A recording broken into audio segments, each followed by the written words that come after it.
Bonjour et bienvenue.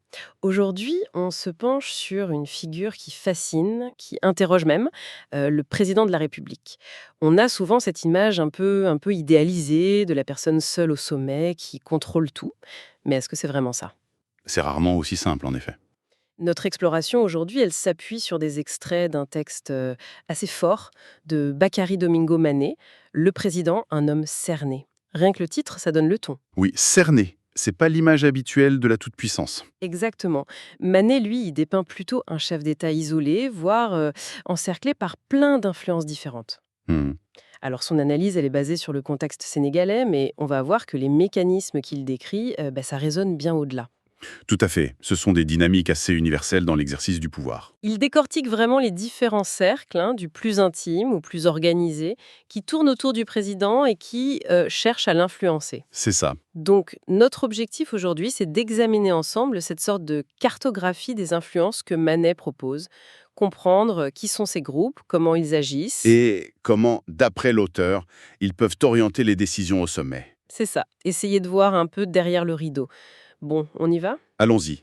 Alors, commençons par cette idée presque paradoxale du président au sommet, mais cerné, isolé. Manet nous parle tout de suite d'un conflit permanent. Oui, un dilemme. D'un côté, il y a la mission, le bien commun, l'intérêt général, et de l'autre, la pression constante de ce qu'il appelle une constellation d'intérêts personnels et de groupes. Une tension énorme, oui. Le texte mentionne même les nuits blanches, les arbitrages compliqués. Compliqué par des discours contradictoires et subjectifs, chacun prêche pour sa paroisse, quoi. Ça donne une image assez lourde de la fonction, non? C'est une image très forte, oui. Ça suggère une pression psychologique intense. D'ailleurs, Manet va jusqu'à évoquer la possibilité d'un désordre mental. Ah oui? Oui, qui pourrait venir de cette exposition permanente à des conseils divergents, souvent intéressés. C'est un peu comme naviguer à vue dans le brouillard avec des informations contradictoires. Hmm. Et comme si ça suffisait pas, l'auteur ajoute une autre couche de complexité, le fameux deep state, l'état profond. Ah, l'état profond. On entend beaucoup ce terme, parfois avec des connotations un peu sulfureuses. Comment Manet l'aborde, lui? Justement, il apporte une nuance intéressante. Il rappelle que ce terme, bon, il ne veut pas dire la même chose partout. Dans le contexte sénégalais qu'il analyse, et en se basant sur ce que disent certains théoriciens, Manet suggère que ça pourrait être moins un complot organisé D'accord. que plutôt une forme d'inertie, une force d'inertie très puissante dans l'appareil d'État. Une inertie, c'est-à-dire? Il part d'un groupe informel, oui, de personnes bien placées, mais dont l'action principale serait de contrer discrètement les décisions du pouvoir légitime, surtout par résistance passive. Des gens qui freinent, en gros. C'est ça, des individus rétifs au changement, capables de freiner ou même de bloquer les nouvelles initiatives ou les réformes. C'est plus une force d'immobilisme qu'une véritable cabale, si on suit cette interprétation sénégalaise que rapporte Manet. D'accord, c'est une distinction importante. L'état profond comme une force d'inertie, ça change un peu la perspective sur les blocages possibles. Bon, si on revient aux influences plus directes sur le président, Manet identifie un premier cercle, le plus évident peut-être, la famille. Oui, le cercle intime. Sa grande particularité, c'est l'accès constant et informel au président. Constant et informel. Et cet accès devient particulièrement important d'après Manet dans les moments de doute, de crise.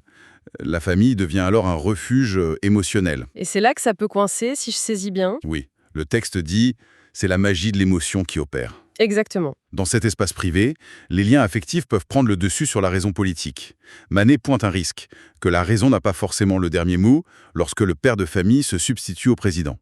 C'est ça. Donc l'affect qui brouille le jugement. Et ça ouvre la porte à quoi selon lui? Au favoritisme, au népotisme. C'est précisément le danger qu'il souligne. Ce glissement du rôle de chef d'État à celui de chef de famille, c'est une fragilité classique du pouvoir.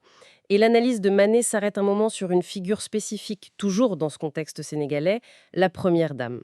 Ah oui, Elle peut devenir, selon ses mots, un maillon faible pour le président. Pas toujours, mais comment ça? Si elle fait des actions sociales, caritatives, où est le problème? il dit qu'elle se mue en Mère Teresa. Le problème n'est pas l'action elle-même, mais d'où vient l'argent. Manet est assez clair là-dessus. Si elle utilise l'argent personnel de son mari ou des fonds publics transparents, bon, la question est différente. D'accord. Mais le vrai danger, écrit-il, c'est quand ces actions sont financées par des privés qui ont forcément des intérêts à préserver. Ah, Et ce qui est intéressant ici, c'est la mécanique du conflit d'intérêts potentiel qu'il décrit. oui. Comment le président peut-il rester totalement impartial, disons, sur un dossier économique si un acteur de ce dossier finance généreusement les œuvres de son épouse? Ça crée, dit Manet, une sorte d'obligation implicite de rendre l'ascenseur. Même inconsciemment, peut-être. Exactement. Et c'est ça qui, même malgré lui, peut fragiliser sa crédibilité et son projet politique. C'est un exemple très précis, mais ça montre bien comment le privé peut s'immiscer dans l'intérêt public. On voit bien l'engrenage possible, oui. Alors, on quitte ce cercle intime, dominé par l'affect, pour passer à un autre type d'influence, basé sur des dettes, mais d'une autre nature. Manet identifie un deuxième cercle, les courtiers politiques. C'est qui, ça, les courtiers politiques? Alors, d'après la description de Manet, ce sont les parrains politiques, financiers et stratèges électoraux, ceux qui ont joué un rôle clé dans l'élection du président, qui l'ont aidé à arriver au pouvoir. Les soutiens de la première heure, en quelque sorte. Mais Manet a l'air de dire, attention, hein, il dit que leurs actions passées sont loin d'être altruistes ou bienveillantes. Ça sent le paiement différé, non? C'est tout à fait ça. L'expression qu'il utilise, courtier au cœur intéressé, elle est assez parlante. Hmm. Ces acteurs, ils n'ont pas investi leur temps, leur argent, leur réseau juste par idéologie ou amitié.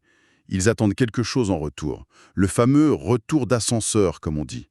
Et qu'est-ce qu'ils attendent concrètement, selon Manet? Il précise, ça peut être obtenir des contrats publics, influencer les orientations politiques importantes ou obtenir des nominations stratégiques pour leurs proches. Donc, une fois que leur poulain est élu, ils viennent frapper à la porte avec la facture. C'est pas peu l'idée, oui. Manet les décrit comme des manipulateurs habiles. Pour eux, le soutien initial, c'est un investissement. Et ils comptent bien le rentabiliser. Se faire payer jusqu'au dernier centime, dit le texte. Exactement. Leur but, c'est d'orienter l'action du pouvoir dans le sens de leurs propres intérêts économiques ou autres. C'est une sorte de dette informelle, mais qui peut être très lourde pour le président. Ça peut le mettre en contradiction directe avec l'intérêt général qu'il est censé défendre. Une pression de plus. Oui, ça s'ajoute à celle de la famille. Ça commence à faire du monde qui tire la couverture à soi autour du président. Et on n'a même pas encore parlé des groupes d'intérêt plus structurés. C'est le troisième cercle de Magné-Gelet. Les lobbies. Là, on passe de l'influence personnelle à une influence plus organisée, c'est ça? C'est tout à fait ça. Là, on parle d'acteurs collectifs. Ils cherchent activement, de manière coordonnée, à peser sur les décisions publiques. Magné-Gelet donne des exemples variés. Lesquels? Il cite les organisations de la société civile, qui peuvent aussi avoir leurs agendas, les industriels, les fédérations professionnelles. Dans le contexte sénégalais, il mentionne aussi des figures d'autorité religieuses ou coutumières, comme les marabouts. Et bien sûr, les multinationales. Et leur but commun, c'est quoi? C'est simple, selon Manet, orienter les politiques publiques à leur avantage. Classique, en somme. Et comment ils font d'après le texte? Quels sont leurs outils, leurs subterfuges, comme il dit? Il en mentionne plusieurs. Il y a les méthodes, disons, traditionnelles, le financement de campagne électorale. Ça crée une sorte d'obligation, même diffuse. Mais il parle aussi de techniques plus sophistiquées, comme la production d'expertise. Ça, c'est intéressant. Produire des expertises, c'est-à-dire? Fournir aux décideurs des études, des rapports, des chiffres, présentés comme objectifs scientifiques. Mais en réalité, ces documents sont conçus pour appuyer un point de vue particulier, pour justifier une décision qui arrange le lobby. C'est une influence par la connaissance, mais une connaissance orientée. Malin! Et enfin, il cite la pression médiatique. Créer un climat d'opinion, faire du bruit pour influencer indirectement le président. Face à tout ça, comment le président s'en sort? Manet le décrit comme écartelé entre l'intérêt général et les intérêts particuliers. Ça doit être épuisant. Oui, l'arbitrage devient extrêmement délicat. Réussir à trancher entre toutes ces pressions contradictoires, tout en essayant de garder le cap de l'intérêt public, c'est un exercice d'équilibriste permanent. L'auteur dit même que ça donne le tournis. Ça donne le tournis. On retrouve l'écho du désordre mental potentiel dont on parlait au début. La surcharge d'informations, la difficulté à distinguer le vrai intérêt général dans tout ce bruit. C'est une image forte, ce président écartelé qui a le tournis. On arrive au dernier cercle que décrit Manet. Et là, on pourrait se dire « Ouf, enfin la zone de confiance, le premier rempart du président, ses collaborateurs directs. » Mais non, même là, l'influence peut être un problème. Oui, et c'est peut-être un des points les plus troublants de l'analyse. Ce dernier cercle, ce sont les gens qui travaillent avec le président tous les jours. Manet liste les ministres, les chefs et directeurs de cabinet, les secrétaires généraux, les conseillers, même les responsables de communication. L'entourage immédiat, quoi. Ceux qui sont censés l'aider. Alors comment eux, qui sont choisis par le président, normalement, peuvent devenir une source de pression ou de distorsion? Leur influence est plus subtile, mais constante.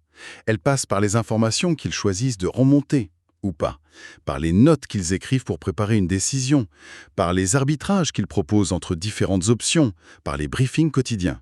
Chaque interaction est une occasion d'influencer la mété le chef. Potentiellement, oui.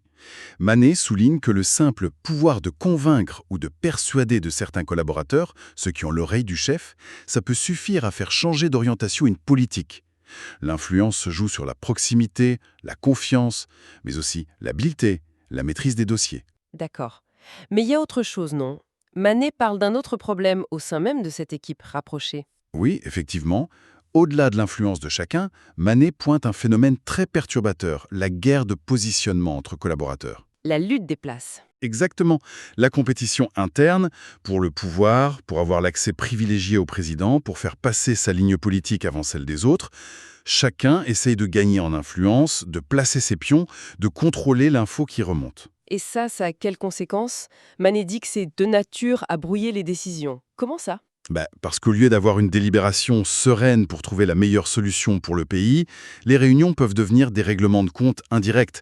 Les notes peuvent être écrites pour torpiller un rival. L'information peut être cachée ou manipulée. Ah oui, d'accord. Et ça n'affecte pas seulement l'efficacité de l'action, ça touche aussi, et c'est crucial, le climat de sérénité et de cohérence dans les délibérations présidentielles. Difficile de prendre une décision éclairée si on pense que les conseils qu'on reçoit sont biaisés par des luttes de pouvoir internes. C'est clair.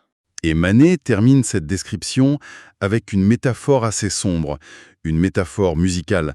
Dans ce climat de rivalité, le risque, c'est d'entendre résonner au cœur même du pouvoir la musique du diable avec sa mélodie discordante et cacophonique. Une cacophonie au sommet. Quelle image. Une image très forte du chaos potentiel qui peut naître de ces luttes intestines au plus près du président. Incroyable. Donc, même le cercle des collaborateurs les plus proches, qui devrait être un soutien, peut devenir une source de bruit, de perturbation. Bon, si on récapitule un peu le parcours que Manet nous a fait faire, on a ce président au centre, mais constamment sollicité, tiraillé, influencé. Cerné, comme dit le titre, C'est ça. D'abord la famille, avec l'affect, les risques de népotisme, puis les courtiers politiques qui attendent leur dû, ensuite les lobbies organisés, avec leur stratégie bien rodée, et pour finir, ses propres collaborateurs, dont les conseils peuvent être faussés par leurs ambitions et leurs rivalités. L'image du président cerné, elle prend vraiment tout son sens. Alors, après cette exploration de tous ces cercles d'influence décrits par Bakary Domingo Manet, qu'est-ce qui nous reste comme grande idée? C'est clair que son analyse, même si elle est ancrée avec des exemples précis du Sénégal, la Première Dame, les marabouts, cette interprétation de l'État profond comme inertie, oui. elle soulève des questions fondamentales, universelles, sur l'exercice réel du pouvoir exécutif, ses mécanismes de pression, ses jeux d'influence. On se doute bien qu'ils ne sont pas limités à un seul pays. C'est tout l'intérêt de cette lecture, en effet. Ça nous oblige à aller au-delà de l'image simpliste du pouvoir, à en voir la complexité, les contraintes internes. Et pour prolonger un peu la réflexion que ça ouvre, on pourrait peut-être laisser une question en suspens. Oui, bonne idée. Une question inspirée directement par ce que dit Manet, par exemple. Si un chef d'État est effectivement soumis, presque tout le temps, à toutes ces pressions contradictoires, famille, créanciers politiques, lobby, administration, collaborateurs, quelle marge de manœuvre réelle il lui reste? Quelle autonomie pour vraiment incarner et défendre cet intérêt général, ce bien commun dont parle le texte et qui est au cœur de sa mission? Est-ce que c'est une bataille perdue d'avance ou est-ce que c'est un idéal qu'on peut quand même essayer d'atteindre? C'est une vraie question. Ou alors une autre piste, en partant de cette idée d'État profond interprétée au Sénégal comme une force d'inertie bureaucratique, on pourrait se demander cette résistance au changement qui vient de l'intérieur, qu'elle soit passive ou plus organisée, qu'elle vienne de l'administration de groupes d'intérêts bien établis ou d'autres, comment elle se manifeste dans d'autres systèmes politiques? Quelle forme ça prend? Et avec quel impact sur la capacité des dirigeants à vraiment mettre en œuvre leurs projets? Voilà, de quoi réfléchir encore un peu sur ces dynamiques complexes et souvent cachées du pouvoir.